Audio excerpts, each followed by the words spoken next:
There's some 6 feet of 8AN hose. A lot of you guys have seen me working with stuff in videos in fast motion, not really at user's pace, if you're trying to pay attention to how to do this. And there's a million ways to cut this stuff. You know, people use hacksaws, all kinds of stuff, but you know, there's only 2 ways that keep you from getting really mangled hoses. One of them I'm not a fan of, and I'm going to go ahead and do it today because you can just slip a little bit and destroy a good piece of hose. There's the other one I'm a huge fan of, is just the good old cutoff wheel. And the advantage of the cutoff wheel is you get to make it nice, clean, right through it like butter cut. And the other method I'm going to show you is the sharpened chisel or brick splitter. This is a tool right here that people would love to have in jail. Jail, in jail, in jail. Ooh, jail, in jail, in jail. But anyway, basically with the brick splitter and a hammer you can go through this stuff, some people say, like butter. And there's a pair of vice grips because I don't want anybody to put their wrists in harm's way here. The advantage of using the brick splitter is you don't create any dust inside the hose. If you're working in a really clean environment, make sure you hit the tool first. Now you notice why I'm holding it with vice grips.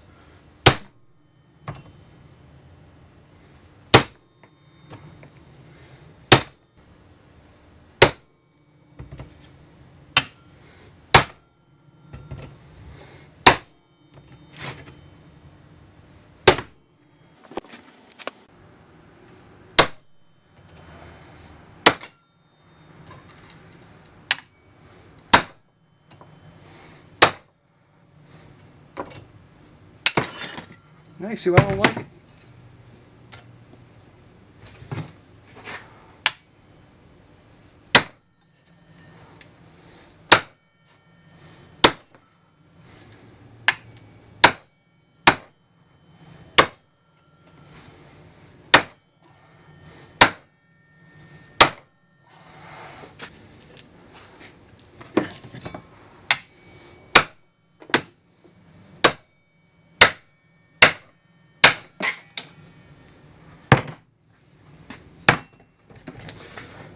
So, no dust, but what you end up with is pinched pieces of hose on the end, and there's nothing there to keep that stuff from fraying. So if you had better tools than I just used, instead of the jailhouse masonry tools, then you probably would have had better results, but I hate that. What I do is I put the hose in a vise and use a cutoff wheel right through the tape. The tape serves to hold all of the wires in place, all the little pieces of steel braiding, so that you can more easily get them inside of the fittings. And this is like butter.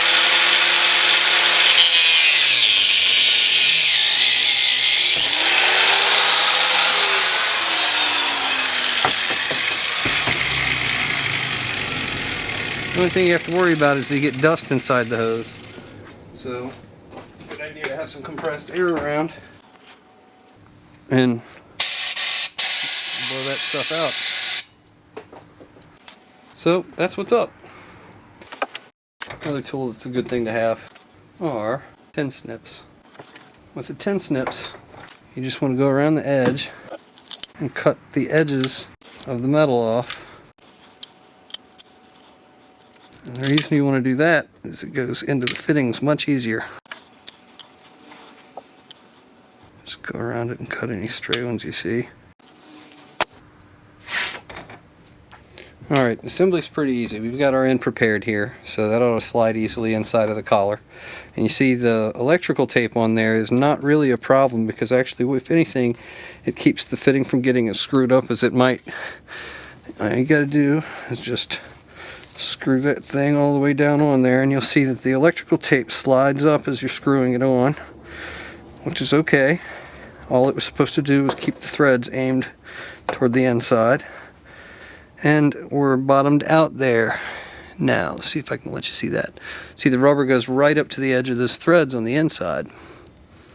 Alright, and so in order to get the second half of this thing put together, I'm going to blow through that. Let me get the old air compressor out again. This is the last shot at getting that clean before we assemble it.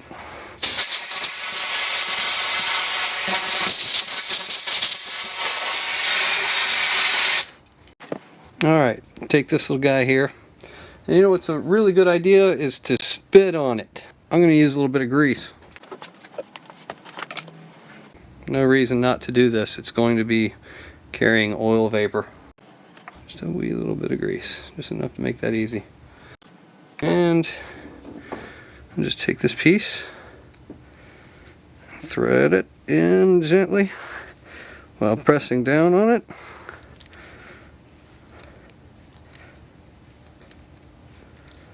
Now the outer portion of that collar is a 3/4 inch, and there we go, 1/4 inch. If I wanted to be real sneaky there, I could just do that. Keep it from having as much. There we go. I'll just crank that down using the 5/8 here. And when that bottoms out, we have a hose end connected. Alright. One down. AN fittings are also reusable, which is a very handy thing. Because when you need them to be put to use somewhere else, you just unscrew them apart, remove them from the hose, and install them back where you need them. Alright, so now we just take this piece right here, see that threads on the inside. Thread that down.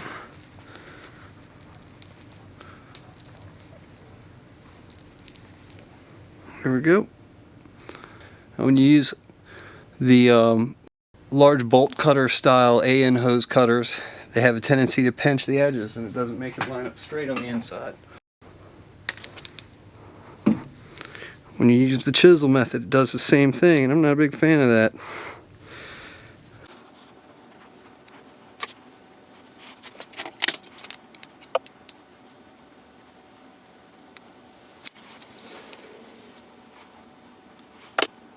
Alright, so there's one of my breather hoses.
Oh, you hear that?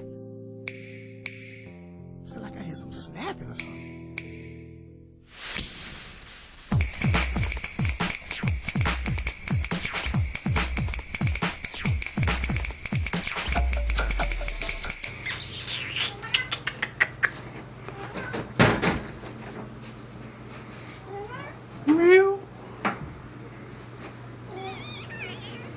Come here.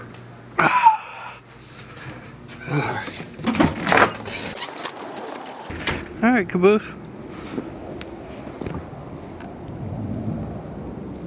What do you think of that? What do you think, Caboose? You like it out here? You don't like it out here? What's wrong? Is it cold? Is it cold, kitty?